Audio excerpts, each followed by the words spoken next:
అధిక మాసం అంటే చాలామందికి పురుషోత్తమ మాసం అని తెలుసు.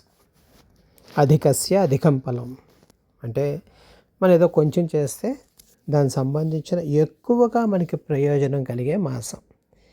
ఈ మాసం అంతా కూడా పురుషోత్తముడైన జనార్దన్ని, జగన్నాథుణ్ణి, నరసింహస్వామిని అర్చన చేయమని చెప్తోంది శాస్త్రం.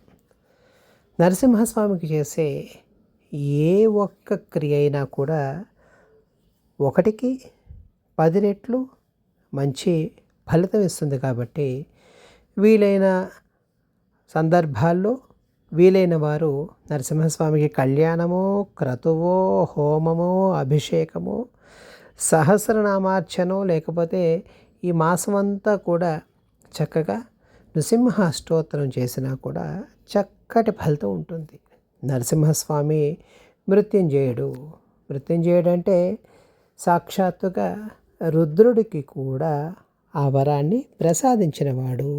అందుకే ఒక్కసారి నరసింహస్వామి అభిషేకం చేస్తే 100 సార్లు రుద్రాభిషేకం చేసిన ఫలితం వస్తుందని చెప్తారు పెద్దలు. కాబట్టి ఆ నరసింహస్వామిని ఈ అధిక జ్యేష్ఠలో చక్కగా మనం అర్చన చేద్దాం. జ్యేష్ఠ నక్షత్రానికి ఒక గొప్ప విలక్షణత ఉంది. అదేంటంటే నక్షత్రాల్లో చాలా పెద్దది.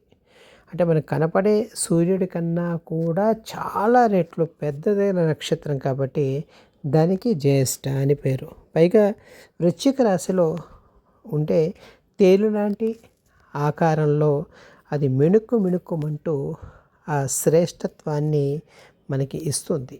అందుకే శ్రేష్ఠులు అవ్వాలనుకున్న వాళ్ళందరూ కూడా జ్యేష్ఠ నక్షత్రం ఉన్న రోజున చక్కగా అభిషేకాన్ని నిర్వర్తిస్తే వాళ్ళకి కావలసినవన్నీ కూడా దొరుకుతాయి. అందుకే మనకి అతి శ్రేష్టంగా అతి గొప్పగా జరిగేదాన్ని జ్యేష్ఠ అభిషేకం అంటూ ఉంటారు.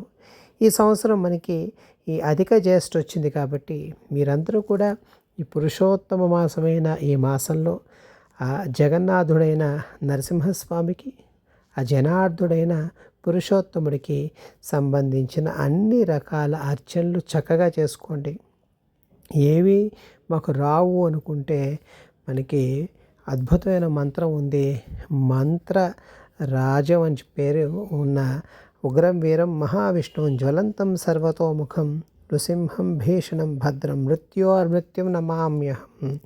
మృత్యువుకు కూడా మృత్యు భయాన్ని చూపించే నరసింహస్వామి మనల్ని రక్షించాలని చెప్పి మనస వాచ కర్మణ కోరుకోండి.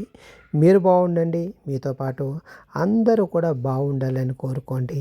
సర్వే జనాః సుఖినో భవంతు.